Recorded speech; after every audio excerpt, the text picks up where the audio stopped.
Hello everyone, मेरा नाम है रोहित और आप सभी का स्वागत है आकांक्षा एकेडमी पर। दोस्तों, आज हम कानून के विषय में पढ़ेंगे। कानून आखिर क्या होता है। जब भी हम सीआरपीसी की बात करते हैं, आईपीसी की बात करते हैं, तो आईपीसी सीआरपीसी किस कानून के अंतर्गत आता है। ये टॉपिक छोटा सा है लेकिन बहुत ज़्यादा इंपॉर्टेंट है, तो मैं चाहूँगा कि आप इस वीडियो को पूरा अंत तक देखिए। तो चलिए शुरू करते हैं।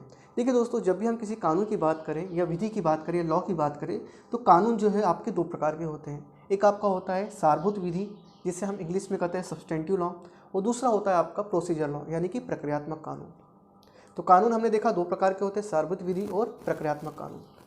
सारभूत विधि के अंतर्गत आपका आता है आईपीसी यानी कि Indian penal code, TPA transfer of property act, और आता है कॉन्ट्रैक्ट एक्ट। ये सारे कानून जो है वो सारभूत विधि के अंतर्गत आते हैं। अब हम समझेंगे कि आखिर सब्सटेंटिव लॉ यानी कि सारभूत विधि कानून जो है वो होता क्या है। देखिए दोस्तों, एक उदाहरण से मैं आपको बताता हूँ। दो व्यक्ति है ए और बी।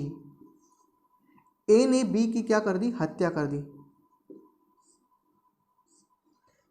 देखिए, जो भी आपराधिक कानून जो आते हैं वो राज्य सरकार की ओर से पैरवी की जाती है।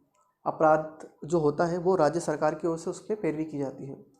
देखिए, सारभूत विधि जो है या कानून जो है वो अधिकार या फिर दायित्व प्रदान करते हैं। ये ऐसे कानून होते हैं, सारभूत कानून ऐसे कानून होते हैं जो आपको किसी व्यक्ति को या तो अधिकार प्रदान करेंगे या फिर दायित्व प्रदान करेंगे कि लायबिलिटी प्रदान करेंगे। ठीक है, तो देखिए, अब राज्य सरकार का ये दायित्व हो जाता है, लायबिलिटी बन जाती है राज्य सरकार की। उस व्यक्ति को जिसने हत्या करी है बी की, उसका दायित्व ये बनता है कि उसको सजा दिलाए या उसको न्याय दिलाए। एक तो ये हो गया, और दूसरा होता अधिकार ये बन जाता है कि उस व्यक्ति को क्षतिपूर्ति दिलाए। ठीक है, उसके परिवार वालों को क्षतिपूर्ति दिलाए। तो दोस्तों, जो सारभूत कानून होता है या तो अधिकार प्रदान करेंगे किसी व्यक्ति को या फिर दायित्व यानी कि लायबिलिटी प्रदान करेंगे। सारभूत कानून ये मुहैया करवाते हैं।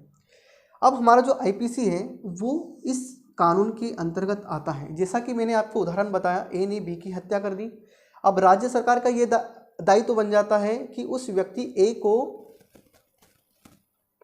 को उसके परिवार वालों को न्याय दिलाए या उसको बी को सजा दिलाए। ये हो गया। अब देखिए, प्रक्रियात्मक, ये तो इसने बात कर दी। सब्सटेंटिव सारभूत कानून ने क्या बात कर दी, उस व्यक्ति को अधिकार या दायित्व दिलाए। हमारी जो आईपीसी है उसमें जितने भी जो धाराएं है, ये सारी धाराएं जो है आपराधिक कानूनों से अंतर्गत आती है कि उस व्यक्ति को अधिकार या फिर दायित्व दिलाए।